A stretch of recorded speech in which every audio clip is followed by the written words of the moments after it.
Hi friends, ಎಲ್ಲರಿಗೂ ನಮಸ್ಕಾರ.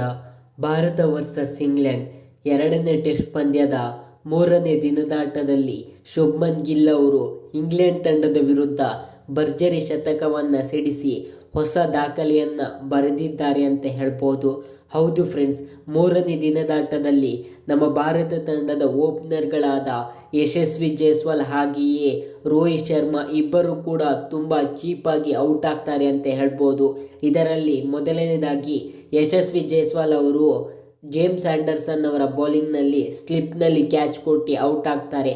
ಅದಾದ ನಂತರ ರೋಹಿತ್ ಶರ್ಮಾ ಅವರು ಕೂಡ ಆ್ಯಂಡರ್ಸನ್ ಅವರ ಬೌಲಿಂಗ್ನಲ್ಲಿ ಕ್ಲೀನ್ ಬೋಲ್ಡ್ ಆಗ್ತಾರೆ. ಹಾಗಾಗಿ ಇವರಿಬ್ಬರು ಸಹ ಔಟ್ ಆದ ನಂತರ ಒನ್ ಡೌನ್ನಲ್ಲಿ ಬಂದಂತಹ ಶುಭ್ಮನ್ ಗಿಲ್ ಅವರು ಶ್ರೇಯಸ್ ಅಯ್ಯರ್ ಅವರ ಜೊತೆ 50 ರನ್ ಪಾರ್ಟ್ನರ್ಶಿಪ್ಪನ್ನು ಮಾಡ್ತಾರೆ. ಅದಾದ ನಂತರ ಶ್ರೇಯಸ್ ಅಯ್ಯರ್ ಅವರು ಅಗ್ರೆಸಿವ್ ಆಗಿ ಆಡುವ ಕಾರಣ ಅವರು ಔಟ್ ಆಗಿಬಿಡ್ತಾರೆ. ಹಾಗಾಗಿ ಅವರು ಔಟ್ ಆದ ನಂತರ ಕ್ರೀಸ್ಗೆ ಅಕ್ಷರ್ ಪಟೇಲ್ ಅವರು ಬರ್ತಾರೆ.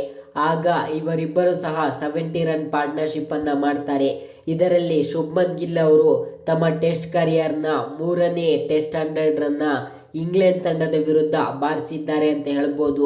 ಹಾಗಾಗಿ ಇಂಗ್ಲೆಂಡ್ ತಂಡದ ವಿರುದ್ಧ ಮೂರನೇ ಟೆಸ್ಟ್ 100 ಬಾರಿಸುವ ಮೂಲಕ ಶುಭ್ಮನ್ ಗಿಲ್ ಅವರು ಈಗ ಇಂಟರ್ನ್ಯಾಷನಲ್ ಕ್ರಿಕೆಟ್ನಲ್ಲಿ ಒಟ್ಟು ಟೋಟಲ್ ಆಗಿ 10 ಸೆಂಚುರೀಸ್ಗಳನ್ನು ಬಾರಿಸಿದ್ದಾರೆ ಅಂತ ಹೇಳ್ಬೋದು. ಹಾಗಾಗಿ ಶುಭ್ಮನ್ ಗಿಲ್ ಅವರು ಎರಡನೇ ಟೆಸ್ಟ್ ಪಂದ್ಯದಲ್ಲಿ ಆಡಿರುವುದು ತುಂಬ ಇಂಪಾರ್ಟೆಂಟ್ ಇನ್ನಿಂಗ್ಸ್ ಆಗಿದೆ ಅಂತ ಹೇಳ್ಬೋದು. ಯಾಕಂದರೆ ಈ 3 ವಿಕೆಟ್ಗಳನ್ನು ಕಳೆದುಕೊಂಡ ನಂತರ ಅಕ್ಷರ್ ಪಟೇಲ್ ಮತ್ತು ಶುಭ್ಮನ್ ಗಿಲ್ ಆಡಿರುವುದು ತುಂಬ ಇಂಪಾರ್ಟೆಂಟ್ ಇನ್ನಿಂಗ್ಸ್ ಆಗಿದೆ. ಹಾಗಾದರೆ ನಿಮಗೂ ಕೂಡ ಶುಭ್ಮನ್ ಗಿಲ್ ಅವರ ಇನ್ನಿಂಗ್ಸ್ ಇಷ್ಟವಾಗಿದ್ದರೆ ಕಮೆಂಟ್ ಮಾಡಿ ತಿಳಿಸಿ. Thank you friends.